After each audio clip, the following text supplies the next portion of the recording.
Perkenalkan, nama saya Desita Wayan Putra. Saya nomor urut 6 dari kelas 12 MIPA 3 SMA Negeri 1 Purworejo tahun pelajaran 2021.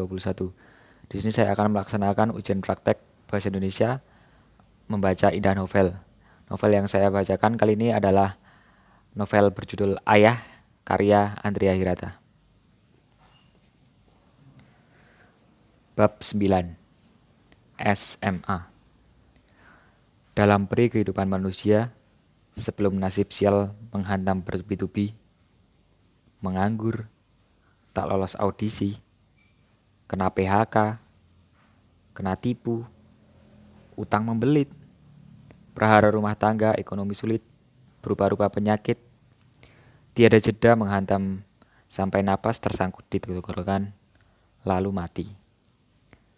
Nasib memanjakan manusia dengan satu masa yang hebat, SMA. Sabari mengambil langkah pertama di SMA dengan senyum terlebar yang ia miliki. Satu senyum dari telinga ke telinga. Kawan-kawan baru, guru-guru baru, serta ilmu-ilmu baru, dan terutama yang paling mendebarkan seseorang bernama Marlena. Ingin Ukun membelah kepala Sabari untuk melihat apa yang terjadi di dalamnya. Karena melihat Lena berkelipat sedikit saja, dia macam kena penyakit angin duduk. Sebaliknya, Lena benci. Sabari tak hirau.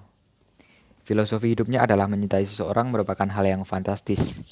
Meskipun orang yang dicintai itu merasa muak. Itu soal lain, tidak relevan.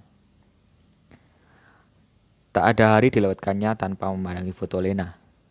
Berukuran 3x4, hitam putih, yang ia dapatkan dengan cara menggelapkannya. Melalui satu konspirasi dengan petugas tata usaha SMA. Tiada jeda puisi dan surat dikirimkannya. Tahu-tahu dia punya pekerjaan usai jam sekolah, yaitu mengabak-babudakan dirinya kepada tukang sampah di pasar Belantik. Demi sedikit, upah yang dipakainya untuk membeli suatu kartu request selembar 500 perak di radio lokal AM Suara Cinta. Saban petang mengudarakan lagu dan salam untuk Lena di Kelumbi. Dari DIY JDP. Tak jelas apa yang maksud singkatan itu. Sering Ukun, Tamat, dan Toharun menggoda Sabari dengan mengatakan bahwa mereka baru saja melihat Lena. Itu tipuan, Sabari muntap. Namun sesungguhnya tak perlulah mereka memberitahu di mana Lena. Sebab khusus untuk gadis Kelumbi itu, Sabari telah bermutasi menjadi lumba-lumba. Dia punya semacam kemampuan echolocation. Kepala lonjong buah kemirinya dapat memancarkan sonar yang akan dipantulkan oleh dinding sekolah, pohon-pohon bungur, pagar berduri, dan tiang bendera sehingga Sabari dapat menentukan satu koordinat di mana Lena bercokol. Satu bukti nyata bahwa cinta sebelah mata bisa meningkatkan kapasitas otak. Jika Lena berada di kantin, Sabari pasti berada di dekat rumpun-rumpun berluntas di muka perpustakaan, berpura-pura melihat sarang burung berencak, padahal matanya mencuri pandang. Jika Lena ada di tempat parkir sepeda, Sabari gelisah, menunggunya melewati gerbang. Kalau Lena main pingpong, Sabari rajin sekali menyapu ruang olahraga, meski bukan gilirannya piket. Kalau Lena main kasti, tak tahu siapa yang menyuruhnya. Sabari sigap sekali latihan baris di lapangan sekolah, sendirian. Akan tetapi, rupanya cinta, meski sebelah mata maupun buta, selalu saja berbuah kebaikan. Nilai rapor semester 1 Sabari jauh lebih baik daripada nilai Ukun dan Tamat. Apalagi Toharun. Mungkin karena Toharun hanya tertarik pada pelajaran pendidikan jasmani dan seni suara. Dia gemar sekali bernyanyi lagu India. Pelajaran kesayangan Sabari adalah bahasa Indonesia. Bakat ayahnya sebagai guru bahasa Indonesia SD nyatanya menurun kepadanya. Kelihayannya membuat puisi diakui oleh semua pihak. Kawan-kawannya, kepala sekolah, guru-guru, maupun penjaga sekolah.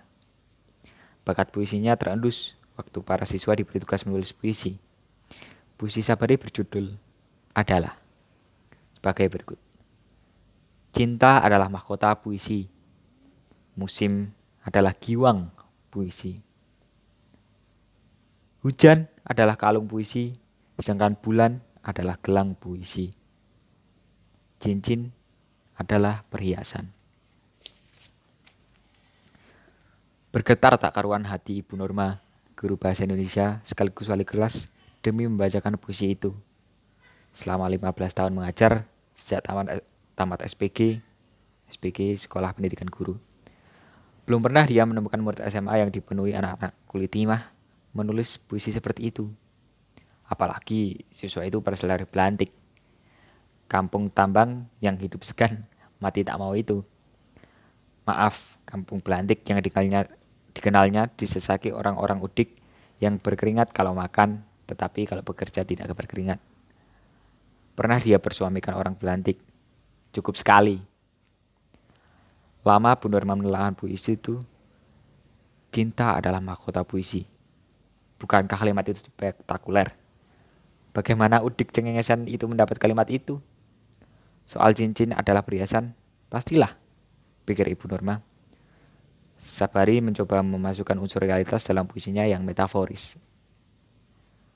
Bu Norma terkenal galak, suka berterus terang, tetapi tulus dan disenangi. Dia tidak menjelekkan atau menguji di belakang, karena itu dia dihormati. Dipanggilnya Sabari, dikatakannya bahwa dia berbakat di bidang puisi.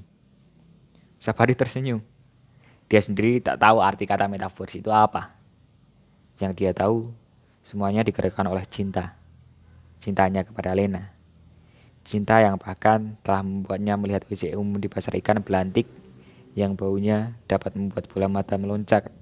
Indah, tak terperi. Sekian yang dapat saya bacakan. Terima kasih telah menonton. Terima kasih.